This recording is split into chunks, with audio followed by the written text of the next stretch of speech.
আজি ক'ব লৈছোঁ অকণমান তামোল পাণৰ বিষয়ে। আমাৰ অসমীয়া ঘৰবিলাকত তামোল পাণ একদম জৰুৰী।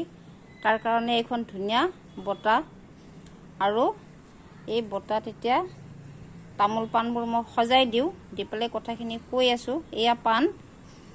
আপুনি যেতিয়া অসমীয়া ঘৰত আহিব কাৰোবাৰ, তেতিয়া তামোল পাণ দিবয়ে। আপোনাক চাহ নিদিলেও তামোল পাণ এখন দিবয়ে কাটি পেলাই। আৰু এইটো হ'ল কেঁচা তামোল। এইকেইটা কেঁচা, আৰু এই শুকোৱাৰ পিছত এইটো বুঢ়া তামোল বুলি কয়। তো এইখিনি হ'ল মই তামোল পাণ দেখুৱালোঁ। আৰু ইয়াৰ লগতে চূণো খায়, আৰু কিছুমানে চাধা খায়। সেইটো বাৰু মই নিদিওঁ, মই অকল তামোল পাণৰ বিষয়ে কৈছোঁ। আপুনি ঘৰত যি পূজা পাতিলেও তামোল পাণ লাগিব।